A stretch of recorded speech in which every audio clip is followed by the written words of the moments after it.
My dad left this record player in our house, and currently it's not working. This is what it looks like on the inside. It was actually my grandmother's. And there's the brand of Magnavox. I don't know what year it is. I'll try to find out.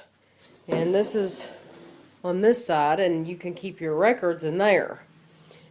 And so Kevin, right now it doesn't want to turn on. So he is taking the back off. Oops. Taking the back off. This is how it looks. And he's never worked on one of these before, but he's going to see if he can get it working.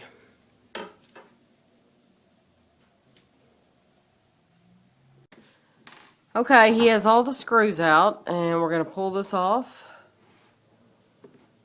Oh, wow. Look, first thing I see. The record thing? That. Pull that out.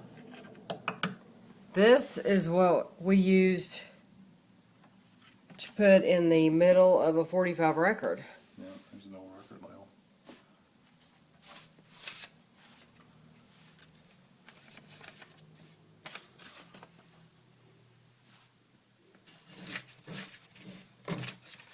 It's very dusty.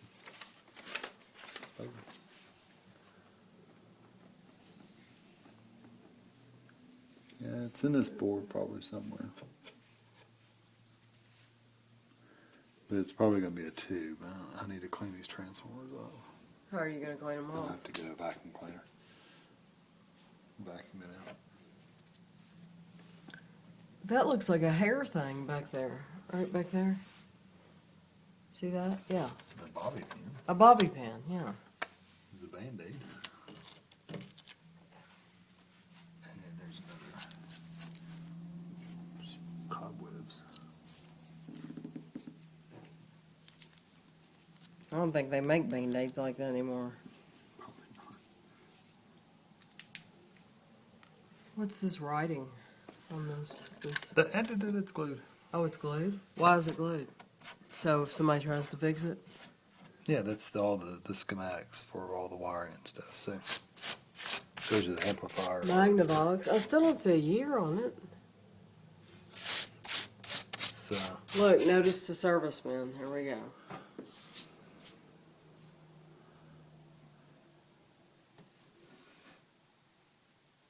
no year. There's a model number and a serial number.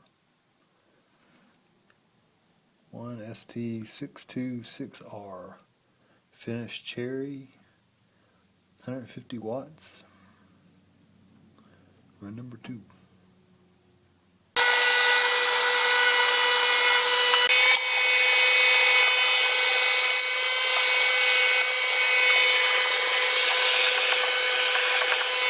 Kevin's decided to do is check this cord because he said it looks like someone has taken it apart and put an extension on it to make the cord longer.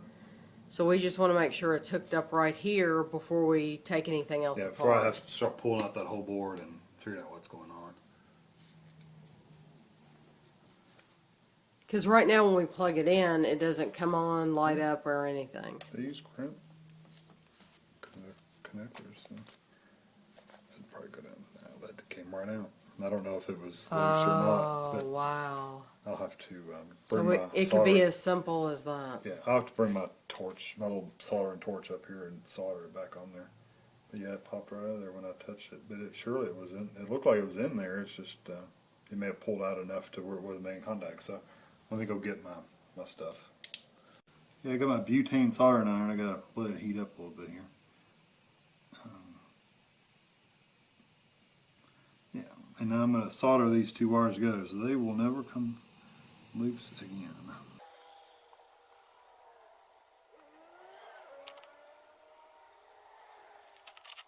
And yes, I should have solder. I should have safety glasses.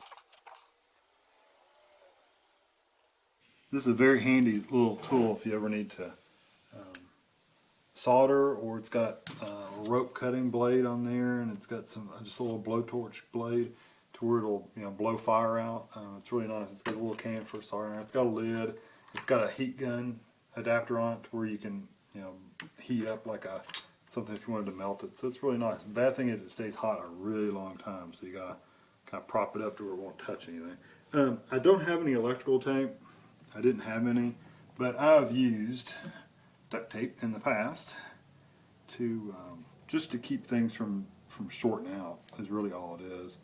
And as long as it's covering up, it's fine. I've never had any problems using duct tape before. Is it conductive? Who knows? I don't think so. It's just gray plastic, so it should be all right. But like I said, I've done things before with it. It's been fun. Really, you should have black electrical tape to do it properly. Actually, you should have heat shrink tubing to do it really properly, but I don't have any of that, so this is going to have to do. I'm just going to put a piece around there just to keep it from kind of loose. Now, wouldn't it be wonderful if I plugged it in and it was like, that was it? Just wasn't. You would make me happy. Okay, let's see. So now we're going to try it? Go.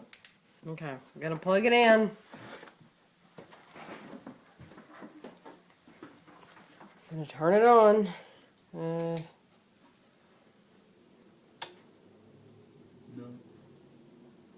Nothing? I don't see any tubes warming up or anything. Hold on. It's on stereo. Put it on the phone. Oh, wait, I see tubes lit up. Turn it on the phonograph. It was on stereo FM. But it's not tuned to a station. That's okay. The tubes are lit up back here now, though. They are? Yeah. Let me see. Here, pop. See the tubes? Oh, yeah. Yeah, they're all lit up now. Oh, wow. You gotta remember, tubes have to warm up a little bit. Maybe that's all it needed was just a little warm up. Will you turn it on the phonograph, see if the record will spin? You can move the head over without having a record on. Well, you can put a record on there if you want. Let me get a record. AM works. Yay! That's so exciting. Maybe. I I think think the blogger's probably got it. It's probably electronic now. Yeah, I was gonna say it's probably like their Facebook page or something. Probably called the blogger now instead of the blotter. So they check this guy. Turns out this guy's got a criminal record. That's awesome. That's barely turned up, So wasn't it, right? a local newspaper, a local news channel. Don't do that. The back's not on it. Maybe that. Gets all sorts of great pub. Okay, let me get a record. McDonald's wants to find Now, we don't know if it needs a needle or not.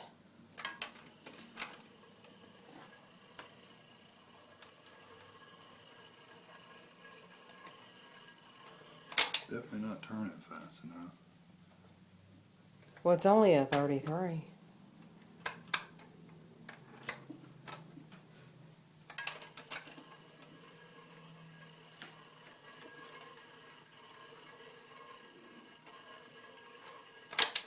Yeah, it definitely needs some work.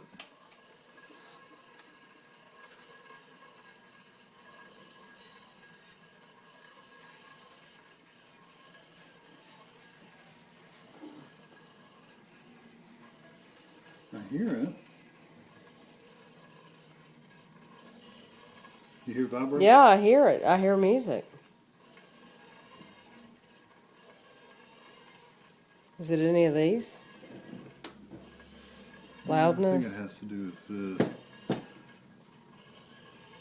Oh, it's not going fast enough anyway.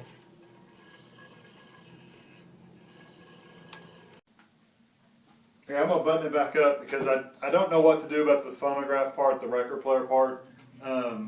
What we could do is we were thinking about just putting in the yard sale, having the record player going, and then tell people if they want to buy it. Have the radio going. Yeah, we can have the radio going, and if they want the record player, they can. Hobbyists buy these kind of things. Antique radio people do. So maybe one of those guys will buy it. And we'll sell it. We'll sell the record player, and then we have a whole stack of records. Have all the records. And they can have the records and the record player, and at least the radio part will be working, and then someone can fix the record player if they want. Trying to see what was going on underneath here. By the way, the FM works fine now that I plugged it in. The knob's off a little bit, but it's fine. It works. But I did want to see what was under here because I heard it kind of rubbing, so I was just kind of pulling this up to kind of look under. You can tell it needs some cleaning up. Do you want to vacuum? It looks like it's got like Oh yeah. crud in there. We need but, to vacuum. But some of this may It may just be gooped up. Yeah, it may just be really dirty. And these rubber parts tend to lose some of their tackiness, their grab onto us-ness. Does that make sense? Yeah. Let me get the vacuum.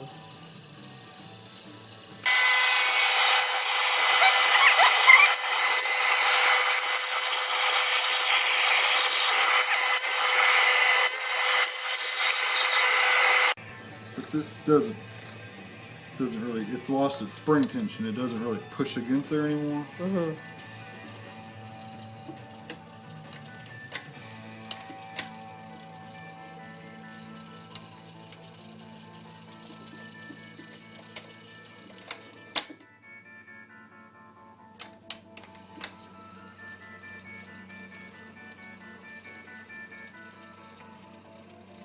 Couldn't you pick it up and lay it on a record and it work?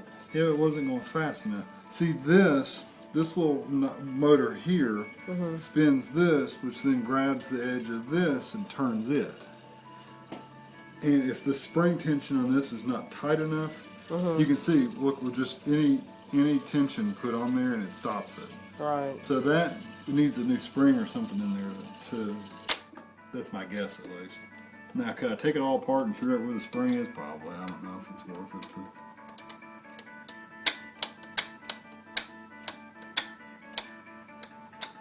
Probably get a lot more money for it. Yeah, I just wouldn't know what spring is. See, if I hold it, Yeah, it works that's really good. really going. And I can even push it. So it's whatever. I wonder if it's that spring. No, that spring.